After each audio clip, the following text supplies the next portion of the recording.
It's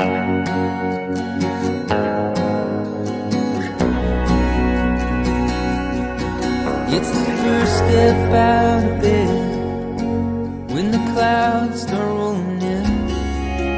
It goes round and round and round and round again. Life goes on and on, just lying around the bend. There's a new sun rising, there's no use crying. Hope lies just beyond the horizon.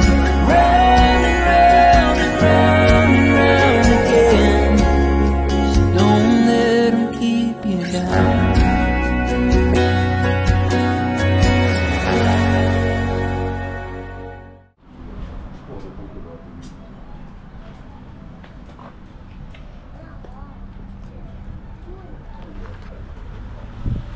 Bună dimineața! Astăzi mergem cu Mocănița din Maramureș. Biletele au fost achiziționate online de pe site-ul Mocănița Maramureș. Prețul a fost de 84 de lei pentru un adult.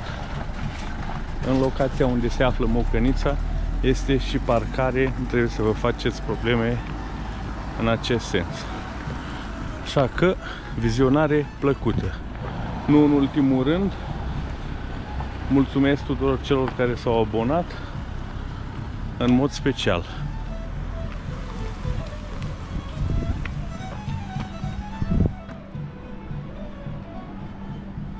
Din păcate, iarăși plin de câini fără stăpân. În toate locurile unde am fost în această vară, peste tot a fost plin de câini. Autoritățile locale nu se implică deloc.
Linia de cale ferată a fost construită după ecartamentul austro-ungar de 760 de mm și are un parcurs printr-o vale de o sălbăticie fermecătoare de-a lungul râului Vaser, peste poduri și tunele. Calea ferată trasează o zonă împădurită enormă unde nu există drumuri sau sate, ci este locuită doar de urși și lupi.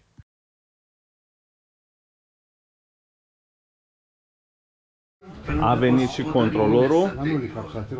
Descoperim multiculturalitatea români, germani, țipțe, se spune, ruteni, maghiari și evrei și-au întrețesut poveștile de viață și ocupațiile și și-au lăsat amprenta asupra tot ce înseamnă trăire. Utilizarea resurselor de lemn de pe Valea Vaserului s-a inițiat de la începutul secolului al XVIII-lea, sub Imperiul Austro-Ungar. Coloniștii vorbitori de limba germană au pătruns primii în pădurile virgine și cu ajutorul plutăritului au dus lemnul tăiat la gaterele din Vișeul de Sus. În anul 1932 s-a început construcția la calea ferată forestieră, care în comparație cu plutăritul însemna un enorm progres tehnic. Căile ferate forestiere s-au răspândit în acea vreme în toată Europa, în special în zona Carpatilor. Principiul lor de funcționare era simplu. Urmând cursul râului, a fost necesară o rază îngustă a curbelor. De aceea, calea ferată are ecartament îngust. În marea majoritate a țărilor europene, după anul 1945, căile ferate forestiere au fost înlocuite cu drumuri forestiere. În schimb, în România, acestea s-au menținut destul de mult. Mocănița de pe Valea Vaserului este cunoscută în întreaga lume ca fiind ultima cale ferată forestieră cu ecartament îngust, care funcționează cu locomotive cu abur alimentate cu lemn și cărbuni.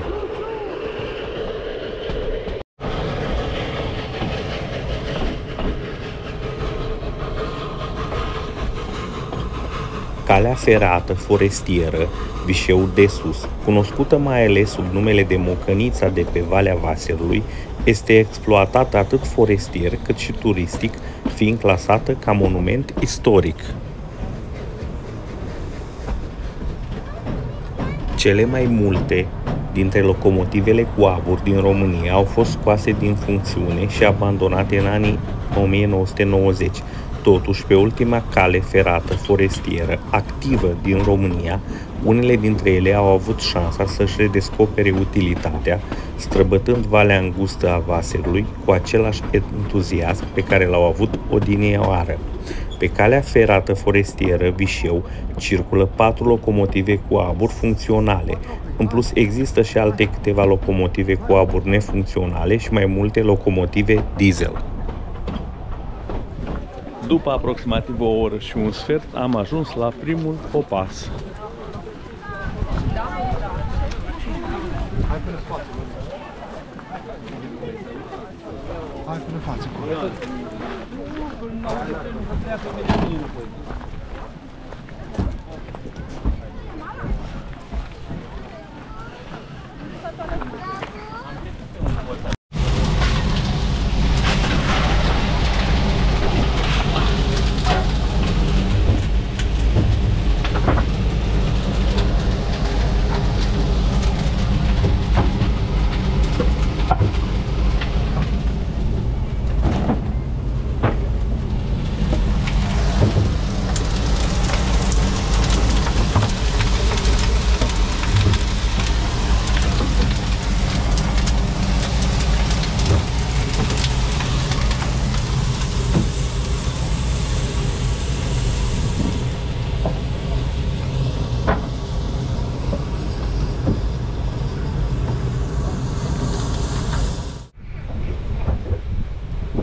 După un popas de aproximativ 20 de minute,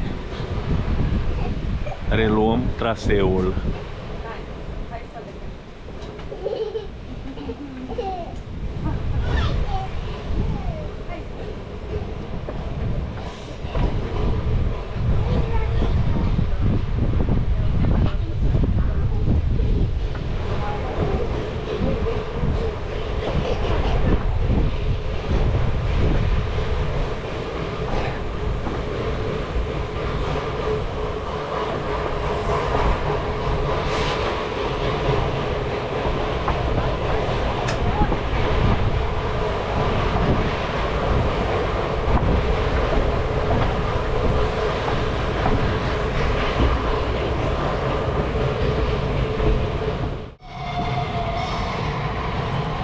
Mocănița de pe Valea Vaserului circulă din luna mai până în octombrie cu trenuri cu abur pentru turiști și iubitori de căi ferate până la stația Paltin, adică 21,6 km.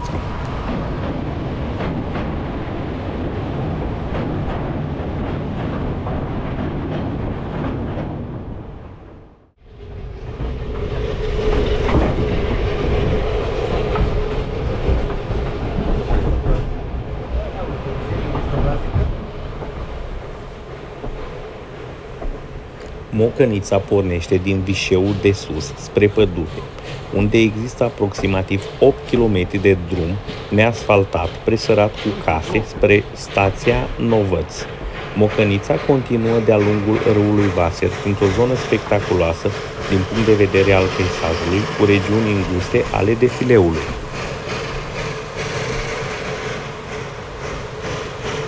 După cum ați văzut, Mocănița a făcut o scurtă pauză pentru alimentarea cu apă a locomotivei, cât și cu lemne și cărbune.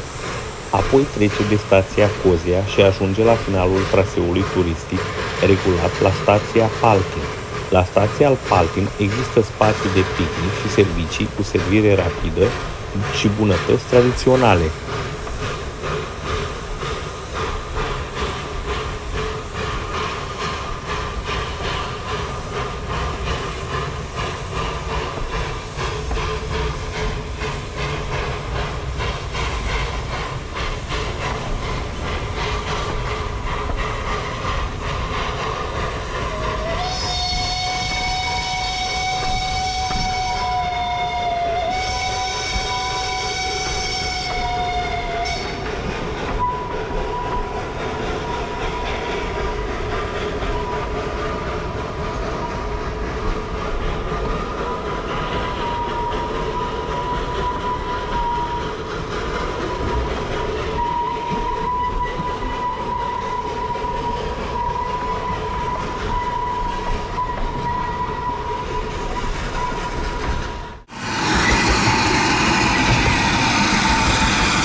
Ne apropiem de o poartă cu specific maramureșean, care este de-a lungul căii ferate.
Am ajuns la ora 11:10 în punctul maxim al călătoriei.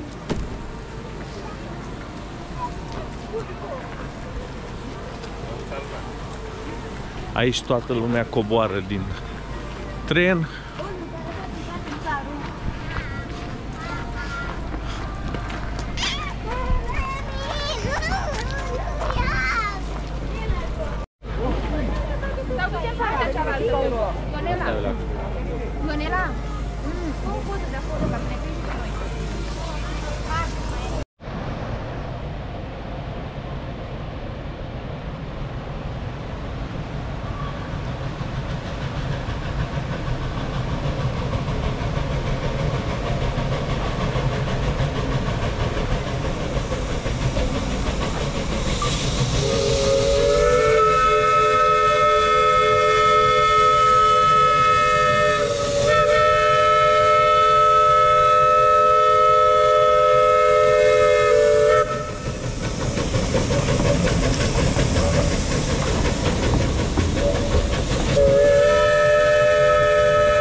la ultimul popas se poate servi o gustare alături de câinii vagabonzi. Și este și mini platou. Și mini platou 6 și platou 2 bucăți 12. Păi dacă Sanda nu vrea... Sandy. Dar dacă nu vrea, ce să Mic platou mic.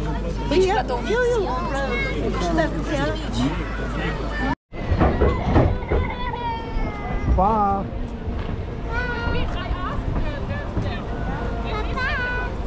Ne luăm la revedere de la popas. Este ora 12:20.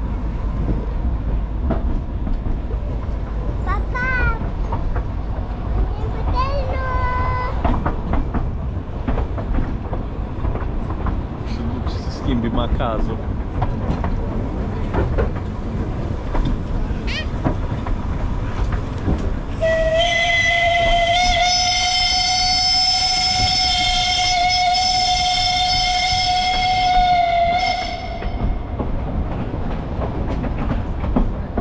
A fost schimbat și macazul. În momentul de față suntem în al doilea vagon.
Este ora aproape 2. Călătoria s-a terminat. Drumul la întoarcere a fost cam zdruncinat și cam atât. Mulțumesc celor care au stat până la final. Sper că informațiile v-au fost folositoare.